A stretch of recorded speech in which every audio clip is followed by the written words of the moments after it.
Gagawa muna tayo ng headband. Ganyang design. Flower. Color red. Tapos ang gamit kong nylon is size 40.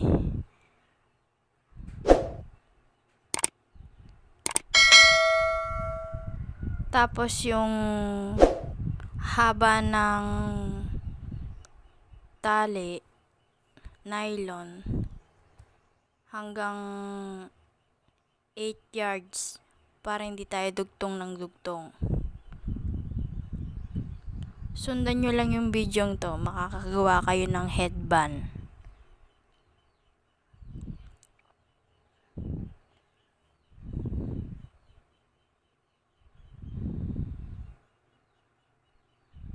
Ang gamit ko dyang size ng beads ay 6 at saka 4mm. Yan, 6mm yan, gamit kong yan. Tapos yung maliliit, 4mm na. Ayan, 4mm yan.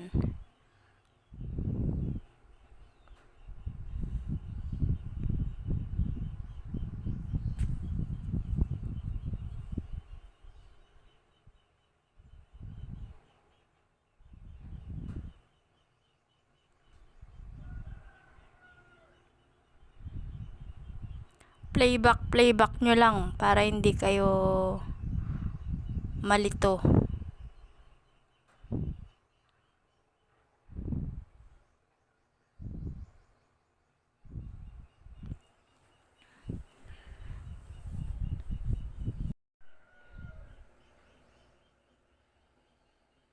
Madali lang gawin yan kung masusundan nyo yung video. Pasensya na sa video ko medyo magulo kasi bago pa lang akong gumagawa ng video. Nahihirapan pa ako sa pagbibideo.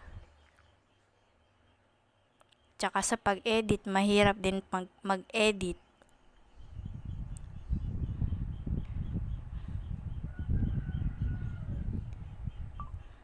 Tsaga-tsaga lang. Kung gusto nyong kumita, pwede naman yan. Order nga yung ginagawa kong yan.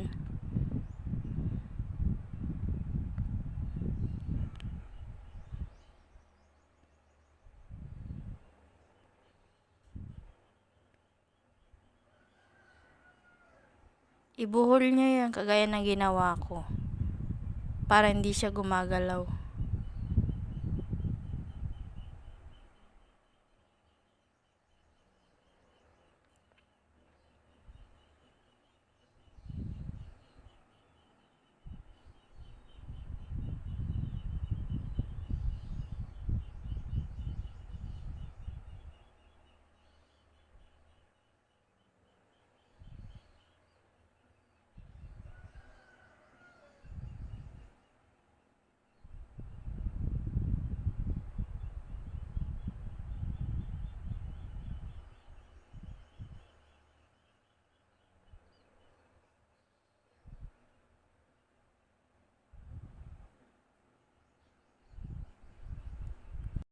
Ang beads nga pa lang yan, pwede ka nang bumili sa Shopee at sa Lazada. Hindi ka nang babiyahe papuntang Manila para lang makabili ng beads. Mamili ka na lang ng size para sa mga accessory.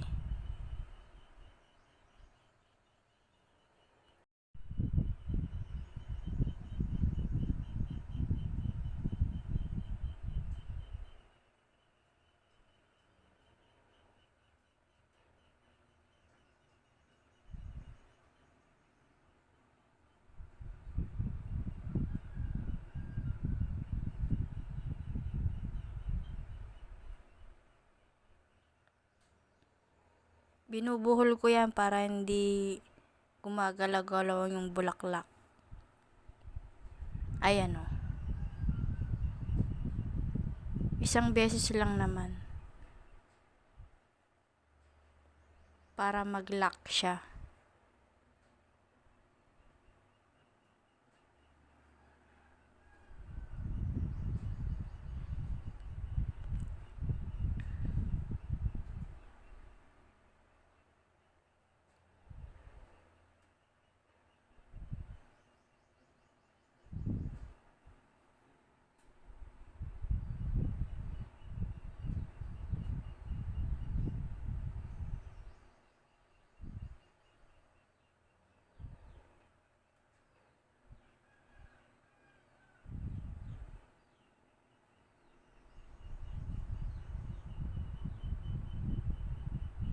Por yung maliit na yan.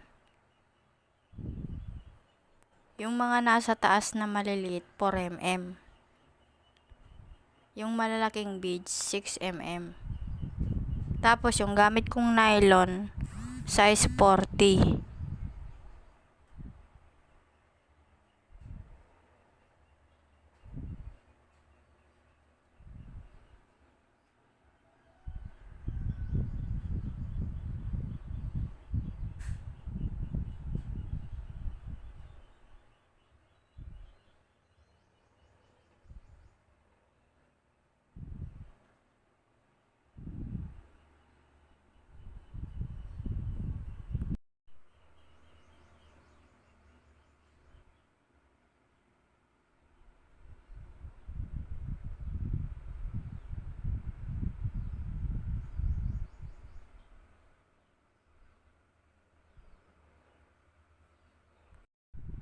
Yung wire ng headband na yan, nabili ko rin sa Shopee yan. Ayan. Hanggang 15 na flower yan. Kung gusto nyong mas malaki, mas mahaba, dagdagan nyo ng isa para mahaba siyang konti. Pero sa akin, okay na yung 15.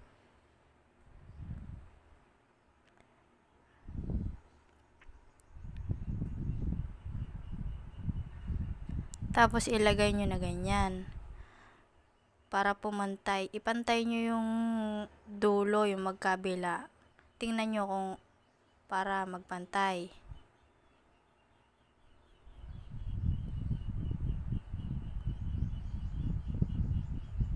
Igitna nyo lang yung mga bulaklak para magpantay dun dito sa may baba, sa may dulo. Pero ano yan? 4 inches yung pagitan magkabila.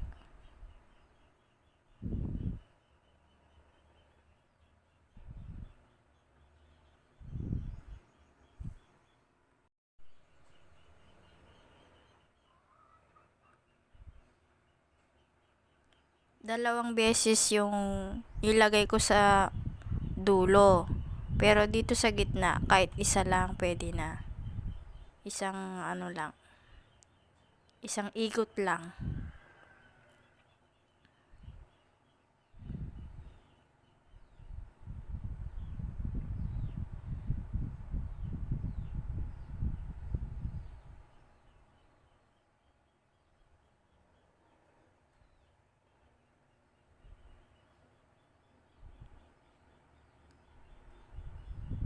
Ayan, ganyan lang. Isa lang. Tapos doon sa dulo, dalawa. Kahit doon sa kabila din, dalawa. Isa lang sa gitna nilalagay ko. Diyan sa dulo ng mga bulaklak, diyan nyo ilagay. Ayan. Diyan nyo ipasok yung nylon.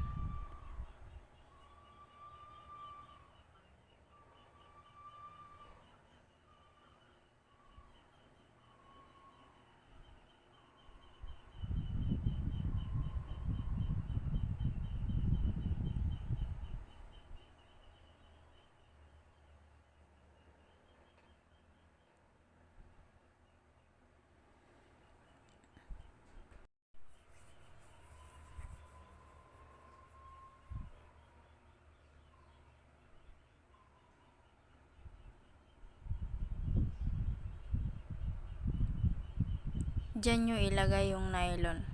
Dun sa dulo ng bulaklak dyan. dito, dadaan nyo dyan, tapos dyan sa mga dulo ng bulaklak.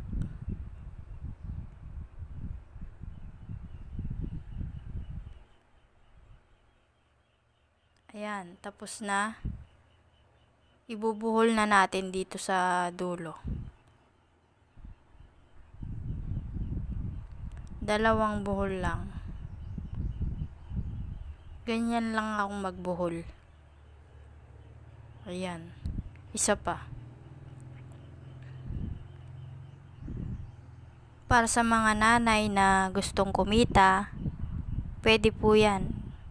Na hindi makapagtrabaho, na nasa bahay lang, nag-aalaga ng mga anak. Pwede po yan. Ayan, ipasok nyo lang dyan sa mga butas ng beads para hindi siya makalas. Kasi nakabuhol na yan eh. Kahit di mo na habaan yung pagpasok mo dyan. Nakabuhol naman na. Para mas matibay lang.